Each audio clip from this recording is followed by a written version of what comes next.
Haleluya, Shalom. Kalau Anda tahu kafir itu apa, adalah menolak kebenaran, menolak jujur, menolak sopan santun, menolak hal-hal yang baik di dalam kehidupan kita. Itu namanya kafir. Kalau Anda disebut kafir, bukan berarti Anda keluar dari agama. Keadilan dan kejujuran dan hidup di dalam kebenaran itu lebih penting daripada mestinya Anda beragama. Kalau orang sudah benar, Tuhan mengajarkan kita untuk pergi kepada orang yang benar. Orang sakit perlu dokter, orang yang sehat nggak perlu dokter. Artinya, dalam global pemahaman bahwa orang hidup benar menurut etika duniawi saja, itu yang disuruh oleh Tuhan untuk dicari. Lebih-lebih kalau dia percaya kepada Yesus Kristus sebagai Tuhan dan Juru Selamat, itu pasti masuk surga di akhiratnya.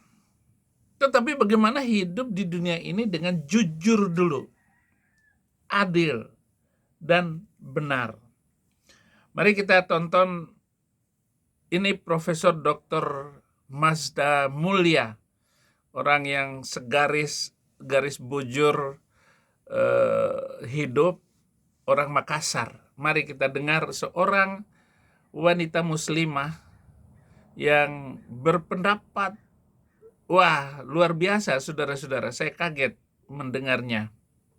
Ya, siapa yang disebut dengan kafir? Nah, kebanyakan kita tuh selalu punya subjektif gitu. Kalau Islam itu pasti nggak kafir. Kalau Islam itu pasti nggak musyrik. Tunggu dulu. Apa yang disebut dengan kafir? Kafir itu adalah menutupi rahmat Tuhan. Jadi kayak cover. Ya, kata dalam bahasa Inggris cover yang menutupi. Nah, kita kok korupsi. Koruptor itu pasti dia menutupi diri dari kebenaran kan? Dan itu koruptor itu kafir meskipun pelakunya itu pencuri, penipu, kafir. Berarti kafir itu ada di dalam Islam, ada di dalam Kristen, ada di dalam Hindu, ada di dalam Buddha. KTP-nya itu KTP, tetapi orangnya sendiri yang tidak jujur, tidak benar, bahkan suka mencuri milik orang, itu kafir, saudara-saudara. Itu yang akan dihukum. Berbicara tidak jujur, apalagi memberitakan Injil dengan cara tidak jujur, itu juga penistaan terhadap ajaran Tuhan Yesus. Jadi begitu. Apalagi Muslim yang begitu banyak aturannya dan betapa banyak hukum-hukum yang harus dipenuhi. Coba sekarang, Muslim itu adalah kafir. Semuanya kalau dilihat dari Indonesia. Tapi betapa sempurnanya orang harus hidup di dalam kesempurnaan itu. Sementara Anda tidak mau hidup dalam keislaman. Misalnya surat Sapi Betina ayat 208, ya ayyuhalladzina amanu dkhulu fis-silmi kafah wala tattabi'u khutuwati syaitan innahu lakum aduwwum mubin. Mana? Hai orang-orang yang beriman, masuklah kamu di dalam Islam itu secara keseluruhan, sempurna, kafah. Nggak boleh setengah-setengah jadi orang Islam. Islam itu bukan hanya puasa. Selamat berpuasa bagi saudara-saudaraku yang berpuasa. Dan saya baru sahur sekarang. Saya tetap puasa. Saya tetap menjaga kondisi tubuh dan kesehatan saya karena permintaan dari penonton. Wahai orang-orang yang beriman, masuklah di dalam Islam itu secara keseluruhan. Wala tattabi'u khutuwati syaiton. Jangan ikuti langkah-langkah setan. Sungguh ia musuh nyata bagimu. Jadi musuh yang nyata kelihatan itu adalah perbuatan-perbuatan tadi. Misalnya kata Profesor Dr. Mulia tadi, katanya korupsi itu adalah kafir. Betapa banyak yang dia lakukan. Makan cuma sepiring sampai ngek itu enggak sebanyak-banyaknya. Ya tambah lauk, tambah sayur, tambah ikan, tambah susu, tambah telur. Kalau perlu daging, supaya emosinya naik, supaya semangat sedikit, makanlah daging. Tapi ada yang mengkafirkan daging. Hanya orang-orang kafir ya yang makan daging. Yang makan sayur mengejek yang makan daging, yang makan daging mengejek yang makan sayur. Lah itu kan cuma makanan, tinggal diatur. Jadi begitu Al-Baqarah ayat surat sapi betina ayat ke 208. Kalau dilihat bahwa ayat tadi mengajak semua muslim masuk Islam dengan keseluruhan, maka betapa banyaknya muslim yang kafir. Lebih-lebih lagi ini, terima kasih ya Dr. Mas Damulia. Aku beragama Islam. Inilah yang saya selalu katakan. Jadi jangan kamu mengatakan begitu kamu beragama Islam lalu kamu terbebas dari dari sebutan kafir. Tunggu dulu, kamu melakukan apa selama ini? Jadi nggak mesti gitu. Kalau di kita kan ada pemahaman selama kita Islam maka kita bebas dari kafir. Loh, kok bisa? Nggak. Kok bisa? Tak selamanya mendung itu kelabu, tapi kelabunya orang-orang yang tidak memahami hidup benar ini jauh. Kalau Anda nonton itu video-video saya, komentar-komentar muslim gak ada yang positif satupun. Oh ada.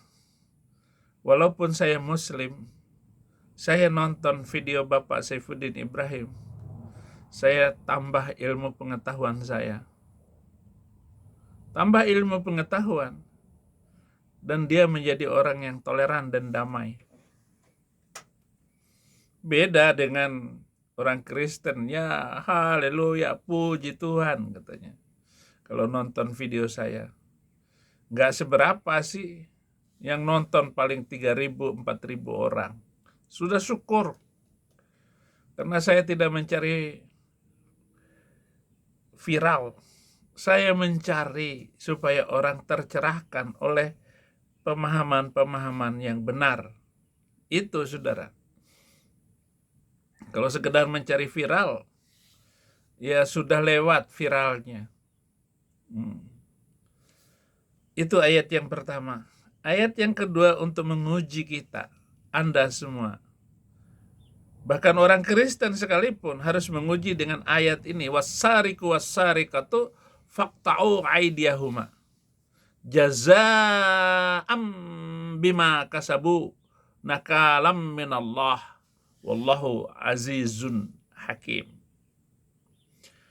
Adapun pencuri laki dan perempuan yang mencuri, potonglah tangan keduanya sebagai balasan atas perbuatan yang mereka lakukan dan sebagai siksaan dari Allah, dan Allah Maha Perkasa, Maha Bijaksana. Ini ayat muhkamat, ayat hukum, ayat yang nggak perlu lagi ditafsirkan, ayat yang tidak perlu lagi tambahan-tambahan dari hadis sekalipun. Surat Hidangan ayat 38. Maidah itu hidangan.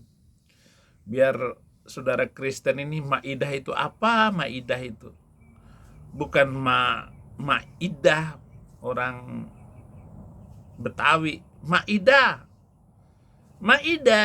bukan itu. Maidah itu hidangan. Bukan berarti kalau ada maidah lalu dimakan, bukan. Berkaitan dengan orang yang tidak jujur mencuri maksudnya, ini kafir. Inilah orang yang kafir itu. Kalau gitu orang Kristen kafir, ya kafir. Karena kalau ada orang Kristen yang mencuri, mestinya ya nggak mencuri. Tapi nanti kalau dilihat dengan apa yang dilakukan para sahabat, bahkan apa yang dilakukan Nabi juga, ya kafir, saudara-saudara. Kenapa? Ya dia ngerampok. Perang Badar itu bukan perang, itu pelampokan. Karena beliau selama hampir 2 tahun itu nggak mampu lagi menghidupi begitu banyak istri. Nggak ada jalan lain kecuali menghadang kafilah dari Mekah yang lewat jalan ke Syria berdagang ke sana. Jadi begitu, saudara-saudara. Ngelampok gitu.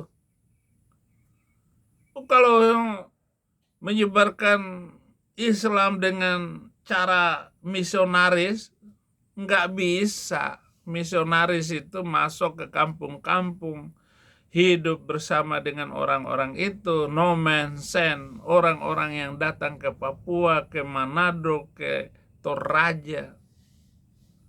Itu misionaris yang hidup dan mengajarkan Tuhan yang benar, Juru Selamat Yesus Kristus. Kalau model begitu caranya, Islam nggak akan pernah ada sampai sekarang. Kalau tidak dengan kekerasan, nggak mungkin Islam tersebar. Bahkan sampai hari ini, membuat ketakutan orang-orang yang beribadah, orang bergereja nggak boleh.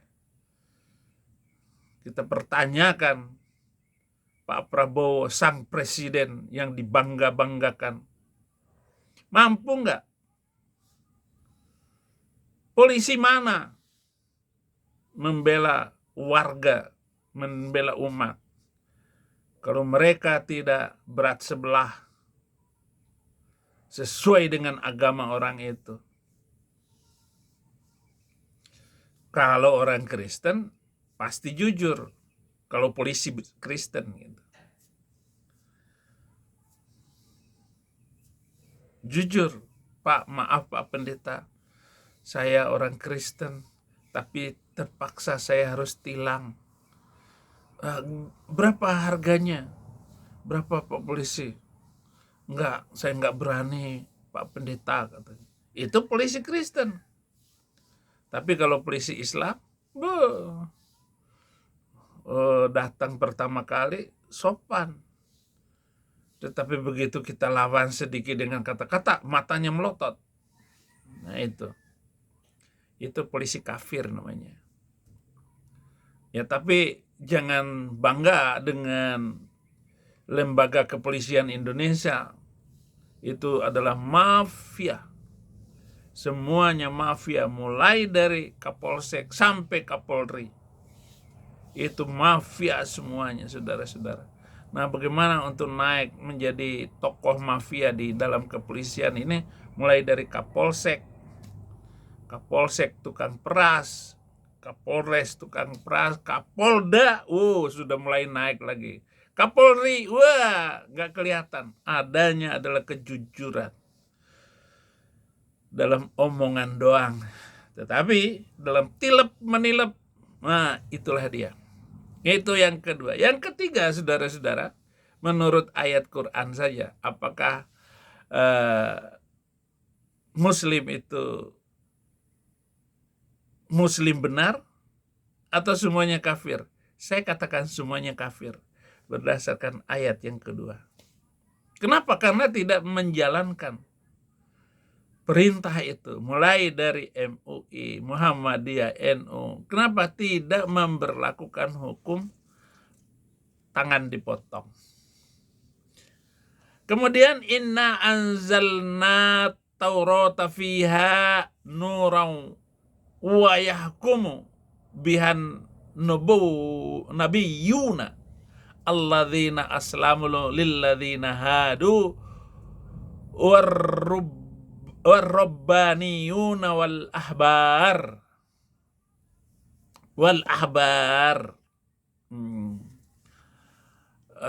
aslamu wal ahbar bima ustahfizu min kitabillah wa kanu alaihim syuhada fala tahsyawna an-nasa wahsyawna wala tastaru bi ayati thamanan qalila.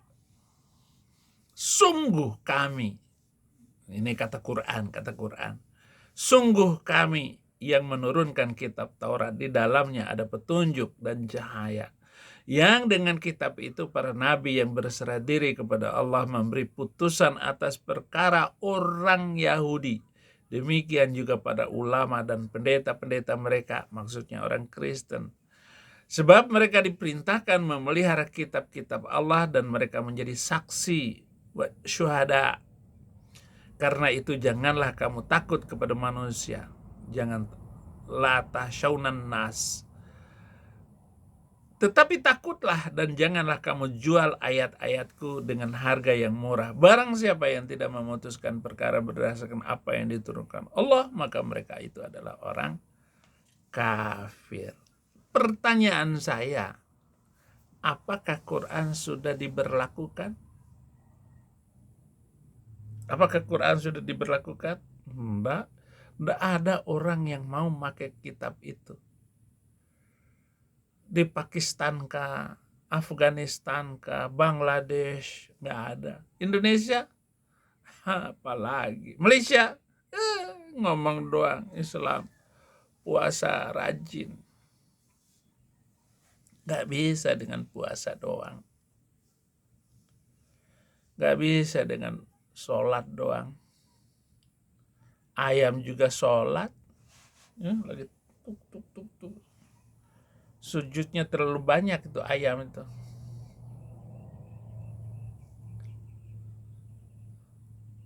Puasa, anjing juga puasa.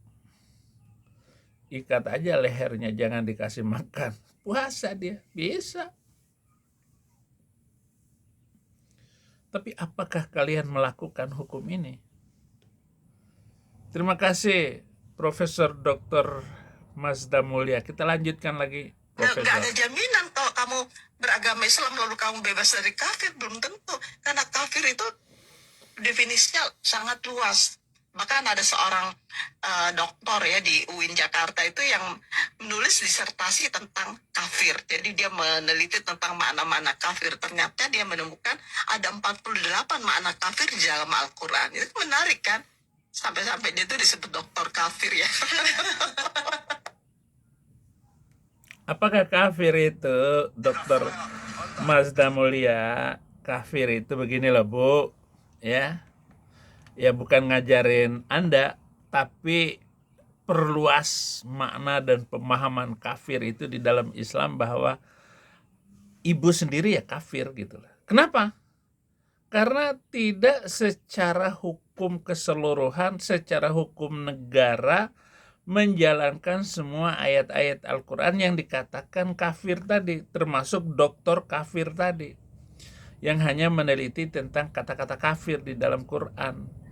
Tetapi lebih daripada itu, kafir itu adalah az-zaniyatu waz-zani fajlidu kulla wahidin minhuma mi'ata jaldati wala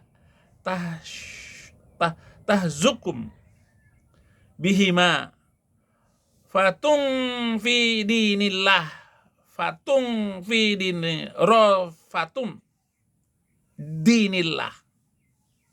In kuntum tu'minuna billahi wal yaumil akhir. Wala syauhad azzahuma ta'ifatum minal mu'minin wa tunqalibun wala tanqalibu. Pezina perempuan dan pezina laki-laki harus masing-masing dari keduanya dijilid 100 kali jilid. 100 kali jilid. Orang dijilid, pernah nggak melihat buku dijilid? Buku dijilid itu di staples, tapi ini dicemeti, dipukul pakai apa namanya? Pakai cambuk. Dan janganlah belas kasihan kepada mereka itu mencegah kamu dari menjalankan hukum Allah.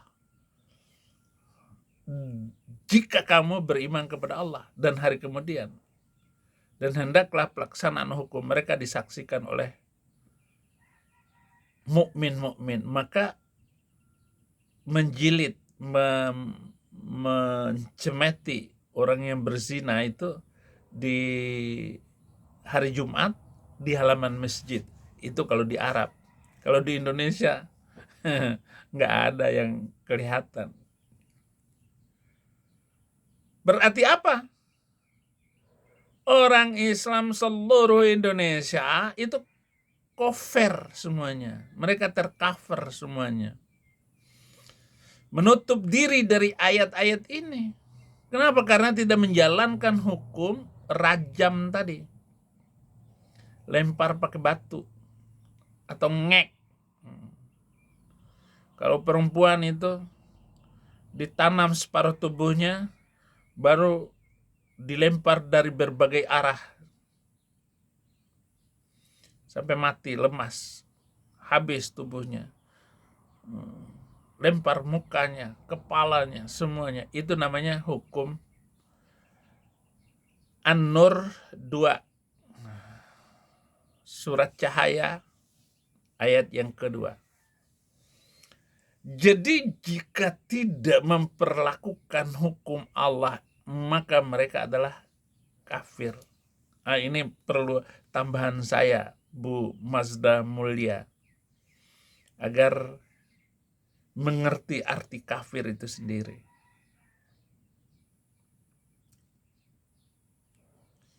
Itu sebabnya dikatakan di dalam Quran, surat ke-8 ayat 35, wa ma kana sholatuhum indal bait illa muka'an wa tasdiya fadzuqul adzab bima kuntum takfurun. Salat mereka itu jengkang-jengking 5 kali sehari itu. Tarawih. Allahu Akbar. Tapi tidak memberlakukan hukum Allah, hukum Quran itu. Percuma tarawih itu, percuma juga puasa, percuma juga sholat. Maka dikatakan sholat kamu itu di sekitar Baitullah itu jengkang-jengking 5 kali sehari itu tidak ada maknanya sama sekali, kecuali hanya siulan dan tepuk tangan.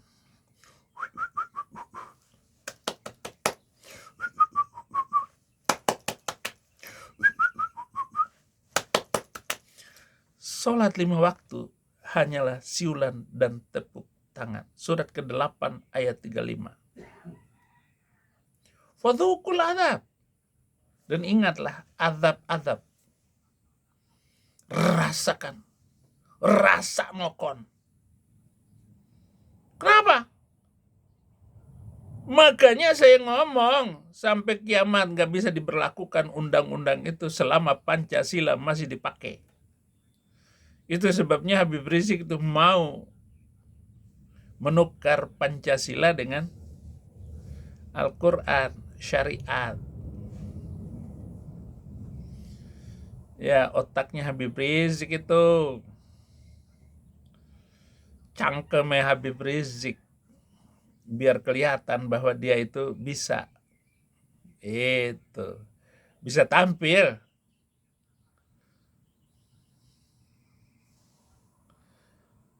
Itu yang kelima, poin yang kelima. Sholat mereka tidak ada lain, tidak berguna sama sekali di hadapan Allah kecuali siulan dan tepuk tangan.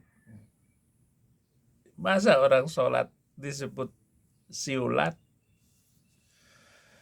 Jadi ini yang perlu saya jelaskan kepada saudara-saudaraku, bukan karena kebencian dan ataupun penistaan.